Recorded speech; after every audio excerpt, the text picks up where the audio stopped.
Okay team, welcome. I've got a terrific presentation for you. I'm absolutely pumped, looking forward to share with you some insights into lifting your confidence level by how you go about using your body. Now, your non-verbals exude some level of confidence. Can I just throw to you for maybe one or two words that you'd say that you'd notice about a relatively confident person? What words would they be? Help me. Shoulders are back. Their shoulders are back. Yeah, they typically do use their body in those ways. Any other ones? They're relaxed. Yeah, they're relatively relaxed. Yeah, I think there's that happy medium between being confident but not overconfident, and typically not being slightly underconfident. Now, I've got a proposition for you that it's largely about how I use our body that will determine our confidence level. I think for some people, we may be thinking that a confidence level is a product of having deep, insightful knowledge or lots of information or dressing in a particular way. I'd like to dispute that by this presentation that I think is going to be powerful for what you do after you've finished with my time with me. So, I want you to look at a couple of slides, and I invite you to look at the first one. What would you notice about the slide? To me, one of the first things is the haircut on the man is a particularly noticeable one, and I did meet one of the team from your organisation that has very similar hair. I think you know what I'm talking about. So, what would you see when you look at this family portrait? It's hard not to notice that both of their eyes are looking in a fairly different way. And it might indicate there's some discomfort with the situation that they're finding themselves in. So your body sends signals. Your body sends silent messages, and your body is something I think can indicate levels of confidence or not. I put in another photograph. I don't particularly think that this one offers us a lot, other than I just think it's a very unusual family photograph. If you've got one like that in your album, I think probably throw it away, because it's probably not good for people to be looking at these sorts of things. A most unusual photograph. Now, if you look at this slide, what's Tom saying in this scenario? This is the part where we do a bit of audience involvement. What's Tom sharing here in this particular scene? Does anyone know it? He's in love with Katie Holmes. He's in love with Katie Holmes. We've got the famous scene where probably a quick reflection of this is, I've found Katie Holmes, I'm madly in love. And his body is exuding testosterone. And there's something about how he's holding his body that offer us something and some insights into levels of confidence, if only that relationship had have lasted. So here's a person that some of us might know of. There's a few people in this shot that I'd ask you to reflect up on.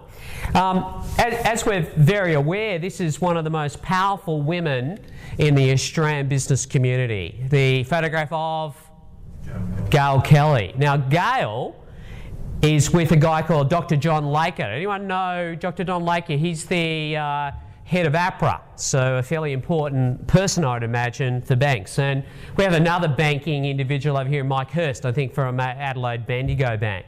Now, Gail's posture in this particular shot that was in the Financial Review only a week and a half ago that I sort of noticed, I think it's sort of indicative of a person demonstrating some power and demonstrating some confidence.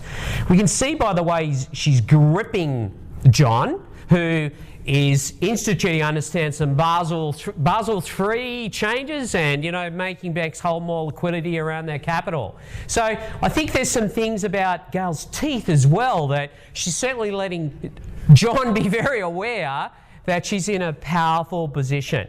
So sometimes I think we send messages that assist others when they see these about confidence level. So I'm not really here to talk about body language, I'm here to really talk about confidence. That sometimes our body is sending messages that are very useful for us to see. Many judgments are made around body language and how people hold themselves. The classic job interview where the person walks in with a similar CV as another, often the person in blind studies, when people are just observing an interview without being able to hear anything, they often prefer the person that tends to hold their shoulders back, that leans forward, is very good at being succinct and clearly explaining things, often using micro gestures. People that are somewhat unconfident will quite often have a slumped posture. Anyone ever sort of had the experience as well of maybe yourself going for a job interview? It's hard not to almost be sort of sitting on a chair with your head down reading your notes. What my proposition is that your stress level or cortisol level in your body, the hormones, the hormonal response to your posture is one about getting and increasing your stress level. And people will make some judgments on someone that is nervous versus someone that's confident very quickly in that first part of the conversation. Once those judgments are created, we find that very much that people look for data that validates those judgments versus for data to invalidate them. So first impressions are very, very important. If we are working in a sales role or a role where we're looking to claim additional value from customers, I do think that we need to be very aware of projecting a level of confidence. Not overconfidence, just an appropriate level of confidence. I always remember 15 years ago when I first started some consulting work, having a meeting with a guy called Harlis Malkic from Westfield Shopping Towns, and he was the head of human resources. And I had a meeting with him. I was a bit green and very new to the work, and it came down to the point where Harlis sort of said, "So Jeff, I'm liking what you've said about your program. How much does it cost?" And in him asking that question, I hadn't anticipated that happening with this very prestigious customer. And I almost sort of sat back, I looked down, I said, $1,000. And he said, "Well, I've got 16 people to do the program, so that's $16,000 for the day, is it?" I said, "Oh, no, that's $1,000 for the whole program." And he said, "I might get you to send me a quote and I'll have a little think about that." Now this story, I think, for me was quite meaningful because I think I projected as someone not worth $16,000 for the day. And in my mind, I recall thinking about that was almost my father's annual salary when I explained that. And what I've learned through my life is sometimes we need to fake some level of confidence.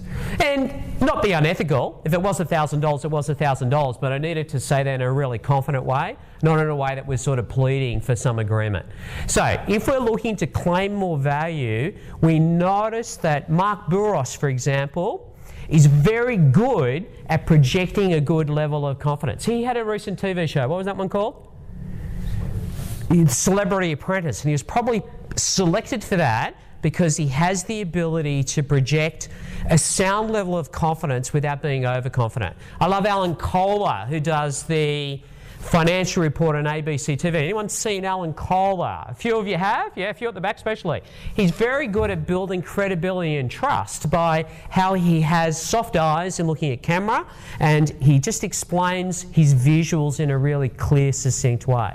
So, using your body and seeming confident can assist us with claiming more value. So, yeah, it's really interesting we noticed about birds and animals. They often try to make themselves as big as possible. If you look at the visual that have just popped up here, we've got a beautiful looking peacock. This peacock is spreading and fanning its feathers in a way that's absolutely remarkable. Birds try to make themselves look as big as possible, particularly when they want power and dominance to be projected. They want to seem confident. And I think we can learn some things about that. I think sometimes we need to make ourselves look big. Now that's not by overeating, and that's not necessarily what I think our aim in life is, but I think we need to think about situations when we need additional confidence to make yourself look big. We even see cats, even kittens, intuitively have a reaction in a situation where they're slightly fearful or uncertain. Well, they'll lift their back and they'll make themselves as powerful and dominant as possible. So my proposition is, if we need to project confidence, we need to think about projecting ourselves in a powerful way. But the proposition I have for you is that we shouldn't do that when we're confronted by the situation where we need to demonstrate this high level of confidence. We need to almost sort of get ourselves going before we're in the difficult situation. Because once your confidence is down, you may well win the person over in a job interview or whatever that situation is, your boss or your performance review. We need to be able to start with a position of confidence. So, Muhammad Ali, a very famous man, a man whose body doesn't work as well as it used to. He's very famous for many reasons, and one of those was when he caught aeroplanes. He was very famous for one particular story I'd share with you, and that is that he used to always book out all of business class and first class if he won a world championship flight. He liked to sit just with his manager at the front of the plane by himself. He particularly had a strategy that he used on an aircraft. That was to look confident. So Muhammad Ali used to often sit up the front. He'd sit on the plane, he'd put his feet up on the seats around him, and he'd lounge back with a couple of pillows as if he was in his lounge room. He projected a very sound level of confidence. I think his confidence is somewhat affected by a little story that has been shared by many people. You may have heard it before, that he had a flight attendant actually sort of say to him, "Sir, you'll need to put your feet down and put your seatbelt on because the flight's about to leave." And he said, "Madam, I don't need to do that. I am Superman." She said, "Muhammad Ali, you're not Superman, because if you're Superman, you wouldn't need to catch this flight. You'd fly there yourself." And I think it's a good little anecdote in terms of, whilst you're confident, you sometimes need to be sort of brought back to size, which he did. But a beautiful human being, and a great photograph of him using his body well, even underwater. Why is it that people, when they cross a finish line, raise their arms? Anyone seen this reaction before? Yeah, they raise their arm in a V shape. The interesting thing is blind people, I've heard, do this particular gesture when they win something. It hasn't been just they've observed someone doing it because they can't see. The V for victory is a symbol when people particularly are celebrating something. So what I'd get us doing is thinking through then, why is it that someone uses their body in a certain way? So, a couple of things around hormonal shifts and changes we can make in our body.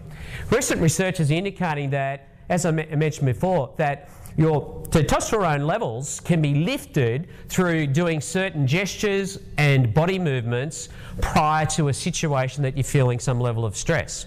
So, I think that's good to know, that I can lift my power and dominance score through what I do with my body. And I know it's a bit sort of, slightly lowbrow, but I actually want to go through with you a couple of thoughts on how you would go about doing that. What I think is also useful, and what's been reinforced by the research of a man called Martin Seligman, who wrote a book called Learned Optimism, is that if you have depression or you're flat, or anyone ever had a difficult period where you found it a bit hard to get out of bed? You sort of thought about some other options? Yes, some of these people have. Yes, I know. I've had this experience occasionally.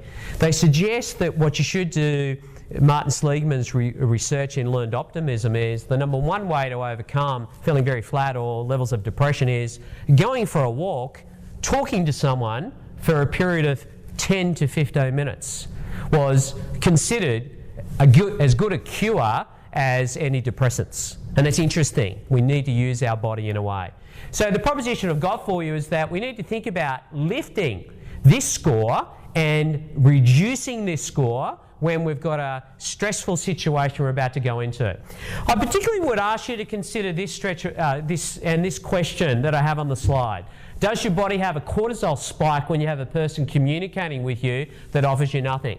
We've all probably had that meeting with a customer or an internal leader where you meet with them, you probably say something a little bit sort of upbeat or bubbly and they give you nothing back. There's zero facial expressions. No matter what you say, they just seem to absorb what's being offered. Having had some time in large Big Four banks, I particularly noticed that there's not a lot of responses typically given. Lawyers, solicitors, accountants typically don't give you a lot. And I think for a lot of people, they have this slight spike in stress levels where almost there could be a touch of sweating happens, or they feel a touch uncomfortable, and therefore they may be presenting their organisation's value proposition or an area where they're unique or different, and they can really struggle to do that particularly well. Because I think that sometimes their posture, their body, their stress level is being impacted by another person. And this is something that we need to be really aware of, because often the best conversations you have in life are the ones that it is slightly stressful and might be winning a big deal or a difficult situation. So my recommendation is to be, when the person is somewhat frozen we're talking to really make a great effort to amend our posture, to amend how we're sitting, and project a person of confidence. Don't worry about the words. The words will come from the confidence. Here's a couple of shots that we think are very useful in this area of lifting your confidence level. So I'll ask you at the moment to sit in a way that makes you big. So a lot of us in the room here, to sit in a way that makes you as big as possible. This would be a suggestion in a stressful situation that you're going into, is to sit really big.